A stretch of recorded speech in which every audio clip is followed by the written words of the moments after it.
Welcome back, dear viewers. Have you ever poured relentless effort into a dream only to watch it drift farther away? Have you noticed that the moment you loosen your grip on a long-sought goal, opportunities suddenly appear as if by conspiracy? Today we embark on an expansive inquiry into the paradox of desire, unraveling why the chase can sabotage the catch, and how subtle shifts in mindset transform scarcity into effortless flow. Imagine a marathoner who begins with steady rhythm but, sensing rivals at her heels, panics and sprints halfway through. Breath shorteners, form collapses, and the very effort intended to secure victory drains the reserves needed to finish strong. Desire, when mismanaged, inflicts a similar fate. The more frantically we signal need, the more tension we create in mind, body, and social field, repelling precisely what we aim to attract. To grasp this phenomenon, we must travel through evolutionary biology, behavioral economics, cognitive neuroscience, and timeless philosophies, weaving insights into a cohesive narrative that liberates ambition from pressure. Our earliest ancestors inhabited environments where resources were unpredictable. A heightened drive to acquire food, shelter, and mates ensured survival, but only when balanced with energy conservation.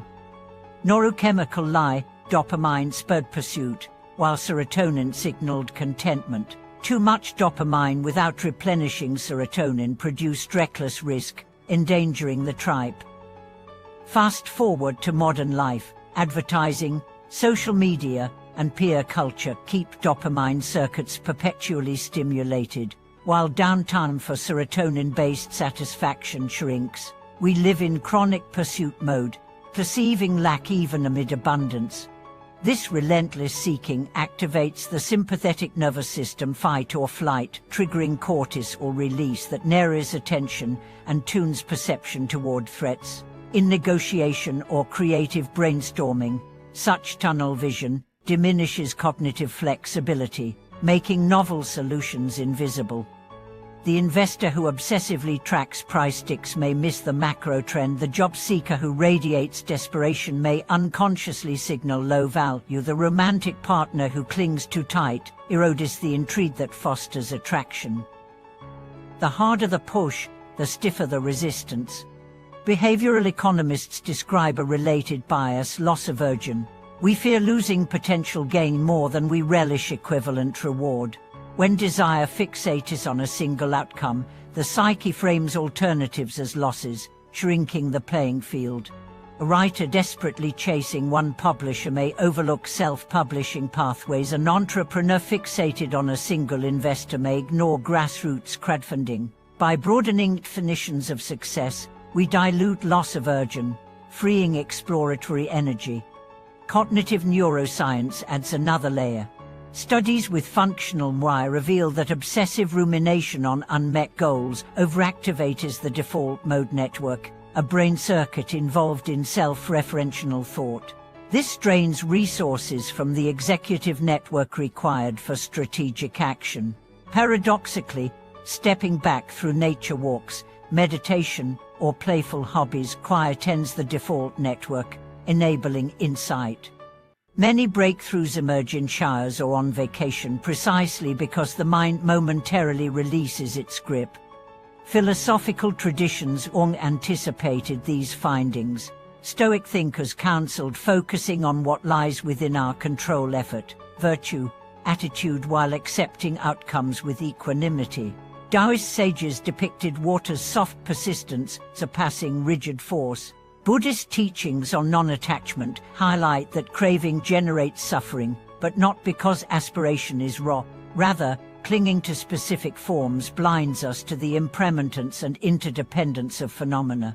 Modern positive psychology echoes this. Goals anchored in intrinsic values, growth, connection, contribution sustain motivation without toxic pressure. What then is the practical path? First, interrogate motivations. Ask whether the pursuit arises from genuine curiosity or borrowed standards.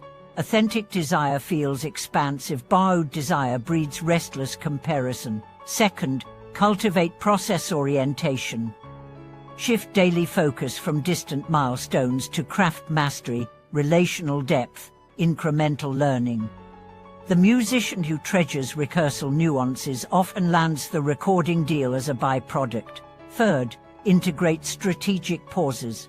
Schedule periods of Sabbath hours, days, or weeks where striving ceases, allowing subconscious incubation and serendipity to surface. Fourth, practice appreciative prive. Mentally rehearse experiencing fulfillment with calm gratitude rather than anxious craving, nurturing a physiology of already enough that magnetizes opportunity. Consider a young architect fixated on winning a prestigious award. Nights stretch long, anxiety mounts, designs grow convoluted in attempt to impress judges. A mentor intervenes, challenging her to design instead for the joy of how spaces make occupants feel. She redirects attention to light, flow, and ecological harmony, entering immersive states where time dissolves. Months later, her project, though simpler, wins the award she once chased, not because she clutched at acclaim, but because excellence emanated from liberated creativity. A parallel story unfolds in finance. A trader obsessed with hitting a seven-figure bonus overrides risk protocols and suffers heavy losses. Upon counseling, he adopts a rule-based strategy emphasizing probabilistical edge over jackpot mentality. Emotional detachment restores discipline, profits stabilize, and ironically, the coveted bonus arrives. Personal relationships mirror this lesson. The data who treats connection as checklist radiates transcational energy that dampens chemistry. When she shifts to genuine presence, listening, laughing, sharing stories without agenda, compatibility reveals itself effortlessly. Commitment blossoms not as conquest but as mutual recognition. Does abandoning attachment mean surrendering ambition? Not at all. It means transforming ambition from brittle craving into flexible intention. Like an archer mindful of stance, breath, and release, we train diligently, aim with clarity, let arrows fly, and accept the landing. Mastery of wanting lives in that sequence: prepare, commit, detach. In daily practice, begin mornings with intent setting. Clarify one value-aligned action, independent of external validation. Throughout the day, notice tightening sensations, jaw clench, shallow breath as cues to soften focus. Pause, stretch, recenter on process. Evening journaling can harvest micro moments of progress, reinforcing satisfaction circuits. Over weeks, these routines rewire synapses, balancing dopamine drive with serotonin contentment. Remember, life often grants our deeper needs in disguise. Missed promotions steer us to callingness, endings carve room for beginnings, detours unveil vistas absent from straight paths. By greeting uncertainty as collaborator rather than foe, we align with the larger choreography of emergence. So next time desire grips with white-knuckled urgency, breathe space around it. Ask, what quality of being am I actually seeking, and how might I embody it now? In that spacious embodiment, the marathon regains rhythm, the target approaches unhurried lie, and receiving becomes the natural echo of wholehearted yet relaxed giving. Imagine an archer on a misty field at dawn. She has mastered stance and breath, yet occasionally releases an arrow that veers inexplicably. Upon closer inspection, she notices micro-tremors in her fingertips created by anticipatory tension, a barely noticeable future leaning that steals steadiness from the present. Translating that metaphor to modern ambition, our bodies often telegraph tomorrow's worries through clenched muscles, rushing speech, tight timelines. These micro-tremors ripple outward, disturbing negotiations, creative flow, and relationships. Even when invisible to witnesses, they imprint subtle disharmony that others intuitively sidestep. The remedy begins with somatic literacy, learning to feel the quiver before it magnifies. Somatic literacy involves attuning to breath length, heart cadence, shoulder tilt, and gut temperature as biometric texts written in real time. A brief daily scan, eyes closed, attention sweeping downward like gentle rain, reveals whether desire has hijacked equilibrium. When tension emerges, the objective is not immediate release but affectionate acknowledgement. Yes, I feel pressure right now, and my body's protecting me with vigilance. That permission alone lowers sympathetic load, making subsequent release techniques such as humming or gentle shaking more effective. Once somatic signals settle, cognitive reframing gains traction. Neuroscience confirms that the brain's threat circuitry competes with its creativity circuitry. Excess craving activates threat responses, reducing craving-free's capacity for imaginative solutions that ironically accelerate acquisition. Consider a startup founder fixated on closing a single investor. During sleepless nights, her mind loops catastrophic scenarios, narrowing her pitch vocabulary to rehearse scripts. After adopting a nightly somatic check plus mindful reframing, there are many paths to funding beyond this firm. She sleeps, and during morning meditation, an idea surfaces for a community share model that ultimately secures both capital and brand evangelists. Creativity blossomed in the slack created by surrendered urgency. History echoes these patterns in grand arcs. The age of discovery flourished once European city-states exhausted insular rivalries and turned curiosity outward. Had merchants clung solely to protectionist hoarding, cartography, astronomy, and shipbuilding might have stalled. Instead, a collective exhale from defensive posturing gave rise to exploration, whose riches eventually surpassed imagined losses. On a micro level, each of us steers such epochas of contraction and expansion in career, friendship, and inner growth. Let us delve into epigenetics, where hunger narratives literally write themselves onto gene expression. Research on famine survivors shows that scarcity trauma can switch metabolic genes into thrift mode, and descendants inherit heightened storage tendencies despite abundant food. Psychological scarcity carries a parallel imprint. A lineage accustomed to deprivation may pass down vigilance that converts opportunities into potential threats. Awareness of ancestral scarcity stories invites conscious rewriting. Rituals such as gratitude journaling, philanthropic giving, or contemplative fasting help reassure the genome that abundance now prevails, permitting metabolic and cognitive flamboyance rather than hoarding. Quantum cognition offers a provocative lens: mental states as probability fields collapsing into outcomes through observation. When desire fixates on one rigid outcome, the wave of possibilities collapses prematurely, excluding serendipitous variants. A softer focus maintains superposition longer, allowing constructive interference between seemingly unrelated options. This abstract principle finds mundane proof when a person casually browsing a bookstore stumbles upon a concept unrelated to original plans that revolutionizes their project. Browsing embodies superposition. Desperation narrows the wave. Mythology gives voice to these lessons through archetype. Consider King Midas, whose craving for gold turns nourishment to metal. The myth warns that conflating desire with inflexible form starves life of its essence.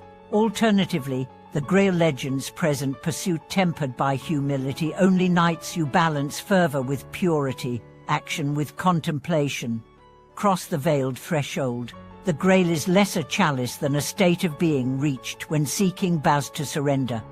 How can we encode these insights into daily praxis beyond the previously introduced routines? We can cultivate what contemplative traditions call sacred detour, deliberate engagements that have no instrumental value toward pressing goals, yet enrich perception and calm the chase. Examples include learning an unrelated language, improvising music, or practicing calligraphy.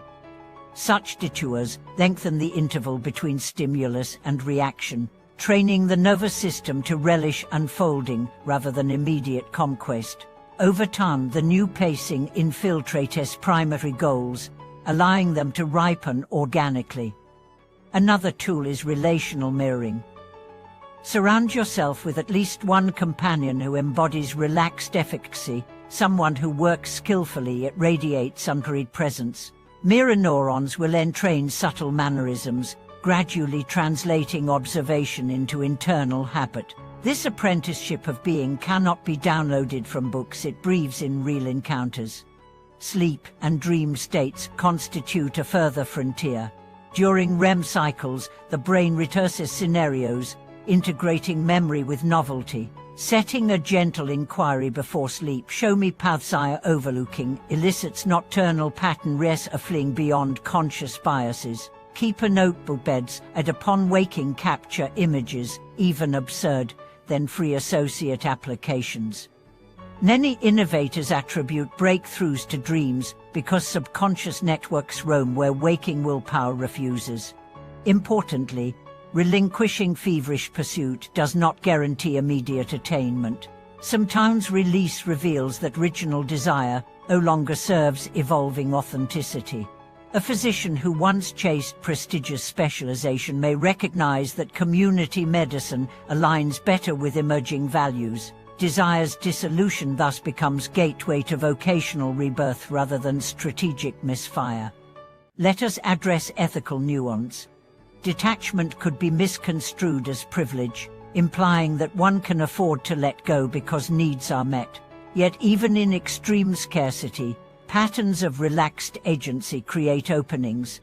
Micro-lenders observe that borrowers who temper desperation with shared communal rituals maintains higher repayment and well-being. Detachment here is not indifference but an inner spaciousness that coexists with purposeful action. Finally, consider cosmic scale. Astrophysicists explain that galaxies expand not through explosive chasing, but through space-time's silent stretching. Stars orbit without collision, because vast emptiness cushions their dance. Perhaps the universe models effortless motion, ested in spacious allowance. When we mimic that dance-centered motion within wide acceptance, goals align themselves like constellations, rising from but not constraining our journey. And so, as you move forward, practice the paradox dare, care deeply, yet hold lightly. Sharpen skill, yet loosen timeline. Speak intention, yet welcome surprise. In this fertile balance, the marathon returns to rhythmic breath, the arrow slips calmly from the bow, and desires once elusive settle into your orbit, not as conquests but as companions. Thank you for watching this video.